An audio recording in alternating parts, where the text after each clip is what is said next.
আপনি গ্যাস পাচ্ছেন না কবে থেকে? আমি আজকে ৬ দিন যাবত পাচ্ছি না।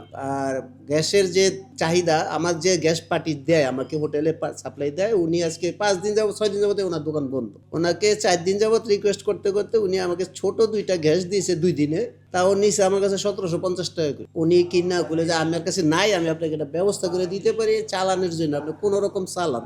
এই জন্য আমি ওনার থেকে এই গ্যাসটা আর কি অ্যাকসেপ্ট করছি আর কি। ব্যবসার জন্য তো আমরা দোকানে দিছি, ব্যবসা করতেছি, চালান খাটাইছি। এখন যদি গ্যাস না দেয় সরকার, আমরা কি করব? বাসায় লাইন আছে, গ্যাস নেই। প্রতি মাসে আমার চুলার বিল সরকারের দিতে হইতেছে, কিন্তু সরকার তো আমার গ্যাস দেয় না। এক, দ্বিতীয় কথা, আমার গ্যাস বোতল গ্যাস কিনা চালাইতে হইতে আছে, কিন্তু আমার গ্যাস না দিলে আমার পয়সা কেন নিবে সে, তাই না? আমি তো তার গ্যাস ইউজ করতেছি না, তাহলে সে আমার পয়সা কেন নিবে? এটার জন্য সরকার দেয়। এবং যে দেশে গ্যাস নাই, এটা তো সরকারের জানার কথা আগে থেকে, যে গ্যাস কতটুক তার লাগে, কতটুক চাহিদা, মান্থলি বা ইয়ারলি যেভাবে হিসাব করে সরকার আর কি, ওইটা হিসাব করে তো তার গ্যাসের সাপ্লাইটা দেওয়ার কথা। সেটা এলপি হোক আর এলজি হোক। এখন পাবলিক তো গ্যাস পাইছে না, এবং আমরা দেখি ভোক্তা অধিকার ধরার পর এটাকে এই ধৈর্য জরিমানা করে যায়, কতক্ষণ পর আবার ভোক্তা যাওয়ার পরে আবার সেই গ্যাস আর তারা এই বেশি দামে বিক্রি করতেছে। তাহলে ভোক্তা অধিকারী কি ধরলো? আর তাদেরকে লাইসেন্সটা কেন বাদ করে না সরকার? তাদের লাইসেন্সটা তো বাদ করে দেওয়া উচিত। সর্বপ্রথম তাদের লাইসেন্স বাদ করে তাদের গোডাউন সিলগালা করে এই বোতলগুলাই পাবলিকের দেখ, বোতলগুলাই পাবলিকের দিয়ে দেখ যে তোমরা এটা ১২৫০ টাকা বা ১৩০৬ টাকা এই হিসাবে নিয়ে যাও, কিন্তু সেটা তো করতেছে না।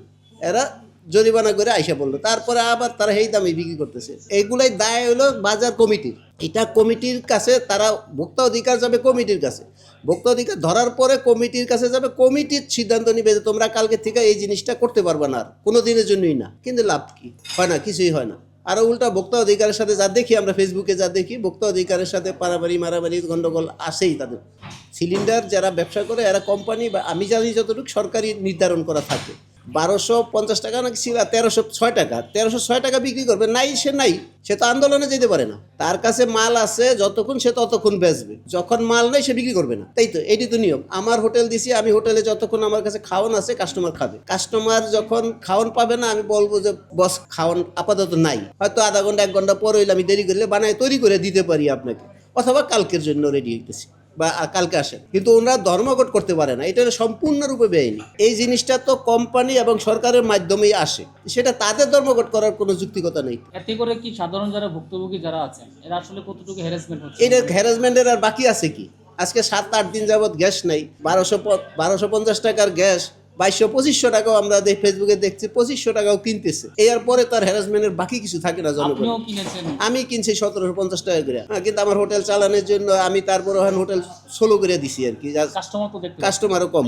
আমি যে ধর্মঘটের বিপক্ষে, কারণ ধর্মঘট তাদের করার কোনো যুক্তিকতা আমি দেখি না। তার কারণ হলো তারা তো ধর্মঘট করার কোনো ইয়েই নাই, এটা সরকারি রেট, এই রেটে তো তাদের লাভ হচ্ছে। তারা মাল না পাইলে বলতে পারে যে আমাদেরকে মাল দেন, তাই না? আর মাল সরকার বা কোম্পানি যেই হোক মাল দিবে, মাল বিক্রি করবে, শেষ। মাল যতক্ষণ আছে ততক্ষণ বিক্রি করবে, যতক্ষণ মাল নাই ততক্ষণ তো তার বেচার কোনো অধিকার নেই, আর সে বেশি বেচতে পারে না, মাল নাই। এটা বাংলাদেশের কালচার হয়ে গেছে এখন, ভোক্তার উপরে সব জুলুম অত্যাচার চলে। চিনির বেলাও দেখা গেছে এটা, ১ কেজি চিনি মার্কেটে একটু শর্ট থাকলে ১০ টাকা ২০ টাকা বাইরে যায়, সোয়াবিন মার্কেটে শর্ট থাকলে ১০ টাকা ২০ টাকা বাইরে যায়, এটা বাড়ার কোনো যুক্তিকতা নেই তো। আমি যেই দামে মাল কিনবো, যে আর যেই দামে আমাকে সরকার বেচতে বলছে ওই দামে বেচবো। এই সিন্ডিকেটটা তো যারা ব্যবসায়ী বা বড় বড় কোম্পানি ছাড়া কারো না, কারণ বড় কোম্পানি যদি মাল এই ডিস্ট্রিবিউটারের দেয়, ডিস্ট্রিবিউটার তো বেচতে বাধ্য। এখন বড় কোম্পানি থেকে যদি ডিস্ট্রিবিউটার আলারা মাল না পায়, তাহলে ডিস্ট্রিবিউটার আলারা তো মাল বিক্রি করতে পারবে না, এজেন্ট আলারা তো বিক্রি করতে পারবে না। তাদের প্রতি সরকার কেন সহানুভূতি দেখাচ্ছে? আমার প্রশ্ন হলো এটা।